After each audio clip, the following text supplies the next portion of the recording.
Chapter 6 Pursuit, a Deliberate Treachery.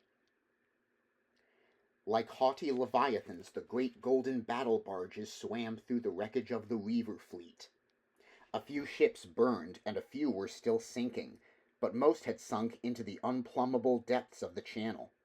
The burning ships sent strange shadows dancing against the dank walls of the sea caverns, as if the ghosts of the slain offered a last salute before departing to the sea depths where, it was said, a Chaos King still ruled, crewing his eerie fleets with the souls of all who died in conflict upon the oceans of the world. Or perhaps they went to a gentler doom, serving Strasha, lord of the water elementals, who ruled the upper reaches of the sea. But a few had escaped. Somehow the Southland sailors had got past the massive battle barges, sailed back through the channel, and must even now have reached the open sea. This was reported to the flagship, where Elric, Magam Colum, and Prince Yurkun now stood together again on the bridge, surveying the destruction they had wreaked. "Then we must pursue them and finish them," said Yurkun. He was sweating, and his dark face glistened. His eyes were alight with fever. "We must follow them." Elric shrugged. He was weak.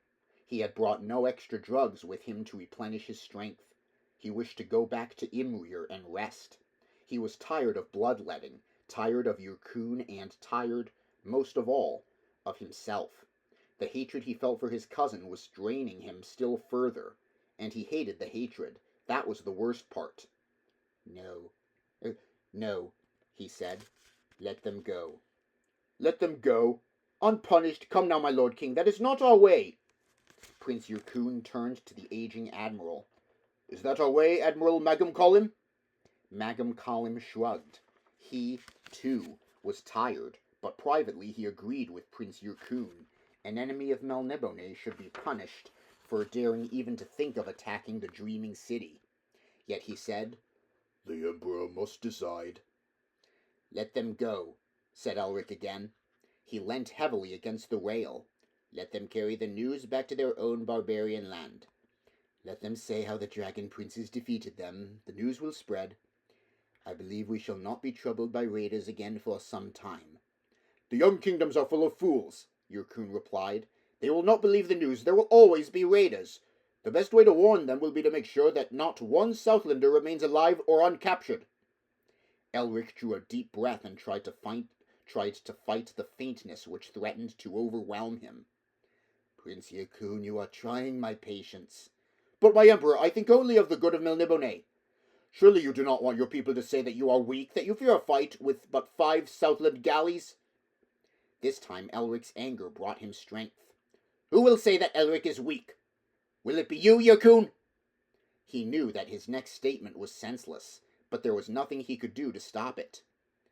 "Very well, let us pursue these poor little boats and sink them. And let us make haste, I am weary of it all." There was a mysterious light in Yurkun's eyes as he turned away to relay the orders.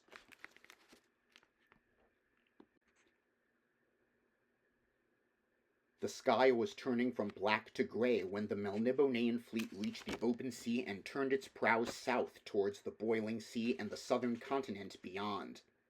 The barbarian ships would not sail through the boiling sea. No mortal ship could do that, it was said, but would sail around it. Not that the barbarian ships would even reach the edges of the boiling sea, for the huge battle barges were fast-sailing vessels. The slaves who pulled the oars were full of a drug which increased their speed and their strength for a score or so of hours, before it slew them. And now the sails billowed out, catching the breeze. Golden mountains, skimming rapidly over the sea, these ships. Their method of construction was a secret lost even to the Melnibonéans, who had forgotten so much of their lore. It was easy to imagine how men of the young kingdom hated Melniboné and its inventions, for it did seem that the battle barges belonged to an older, alien age. As they bore down upon the fleeing galleys now sighted on the horizon, the son of the Piare was in the lead of the rest of the fleet and was priming its catapults well before any of its fellows had seen the enemy. Perspiring slaves gingerly manhandled the viscous stuff of the fireballs, getting them into bronze into the bronze cups of the catapults by means of long, spoon-ended tongs. It flickered in the pre-dawn gloom. Now slaves climbed the steps to the bridge and brought wine and food on platinum platters for the 3 dragon princes who had remained there since the pursuit had begun. Elric could not summon the strength to eat, but he seized a tall cup of yellow wine and drained it. The stuff was strong and revived him a trifle. He had another cup poured and drank that as swiftly as the other. He peered ahead. It was almost dawn. There was a line of purple light on the horizon. "At the first sign of the sun's disk," Elric said, "let loose the fireballs." "I will give the order," said Magum Colum, wiping his lips and putting down the meat bone on which he had been chewing. He left the bridge. Elric heard his feet striking the steps heavily. All at once the albino felt surrounded by enemies. There had been something strange in Magum Colum's manner during the argument with Prince Yurkun. Elric tried to shake off such foolish thoughts, but the weariness, the self-doubt, the open mockery of his cousin all succeeded in increasing the feeling that he was alone without friends in the world. Even Kimaril and Divim Tavar were, finally, Melnibonéans and could not understand the peculiar concerns which moved him and dictated his actions. Perhaps it would be wise to renounce everything Melnibonéan and wander the world as an anonymous soldier of fortune, serving whoever needed his aid. The dull red semicircle of the sun showed above the black line of the distant water. There came a series of booming sounds from the forward decks of the flagship as the catapults released their fiery shot. There was a whistling scream, fading away, and it seemed that a dozen meteors leapt through the sky, hurtling towards the 5 galleys, which were now little more than 30 ship-lengths away. Elric saw 2 galleys flare, but the remaining 3 began to sail a zigzag course and avoided the fireballs, which landed on the water and burned fitfully for a while before sinking, still burning, into the depths.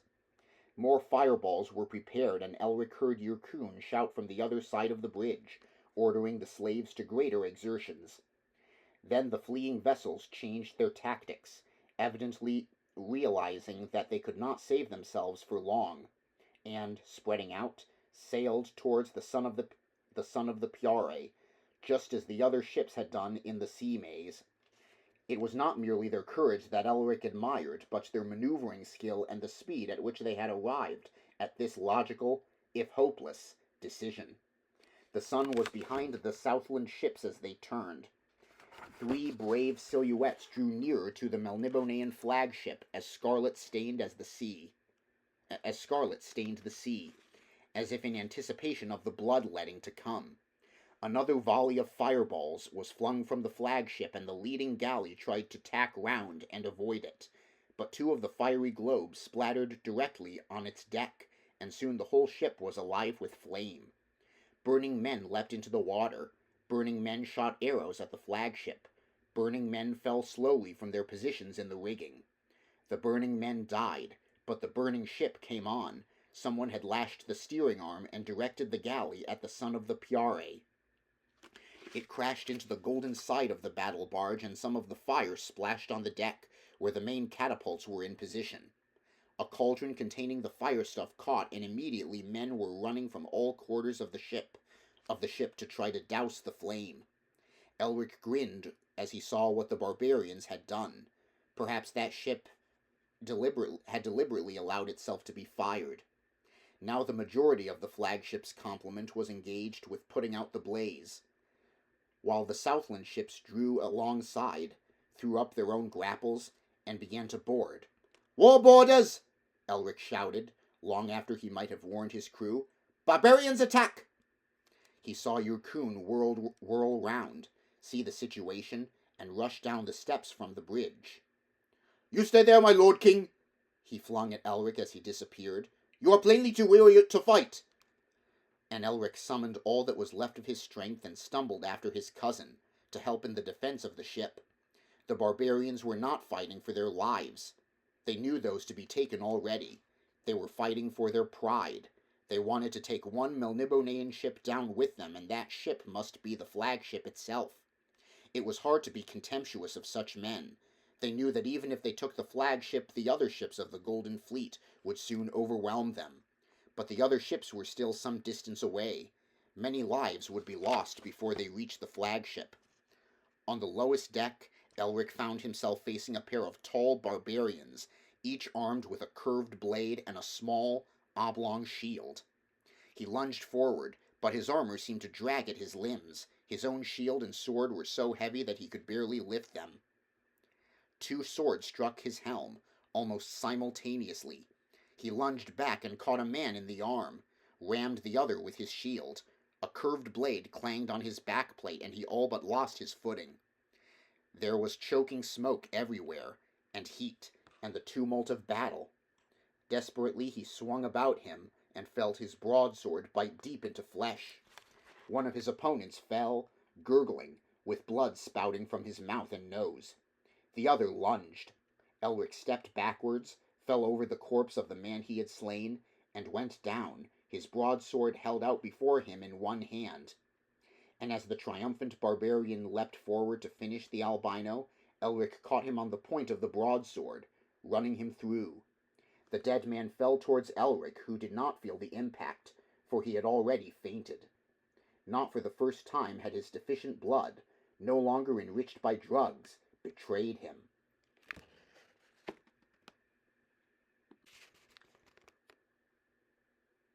He tasted salt and thought at first it was blood. But it was sea water. A wave had risen over the deck and momentarily revived him. He struggled to crawl from under the dead man, and then he heard a voice he recognized. He twisted his head and looked up. Prince Yurkun stood there. He was grinning.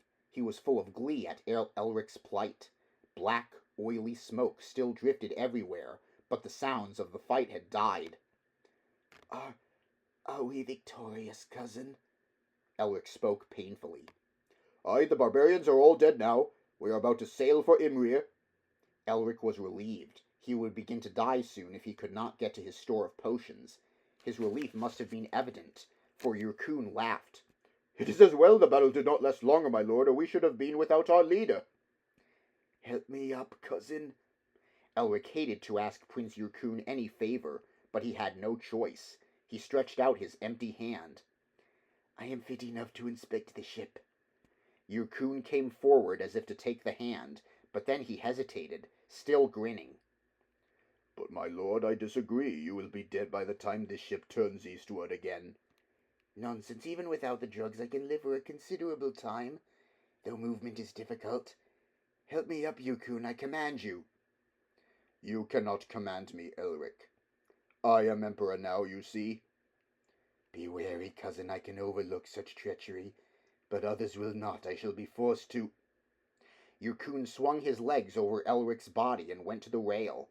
Here were bolts which fixed one section of the rail in place when it was not used for the gangplank.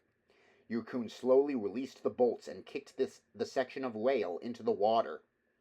Now Elric's efforts to free himself became more desperate, but he could hardly move at all. Yurkun, on the other hand, seemed possessed of unnatural strength. He bent and easily flung the corpse away from Elric.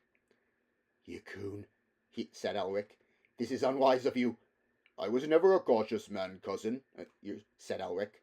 This is unwise of you. I was never a cautious man, cousin, as well you know. Yurkun placed a booted foot against Elric's ribs and began to shove. Elric slid towards the gap in the rail.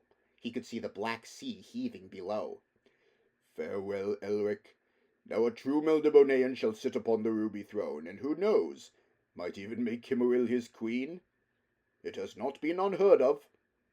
And Elric felt himself rolling, felt himself fall, felt himself strike the water, felt his armor pulling him below the surface. And Yurkun's last words drummed in Elric's ears like the persistent booming of the waves against the sides of the golden battle barge.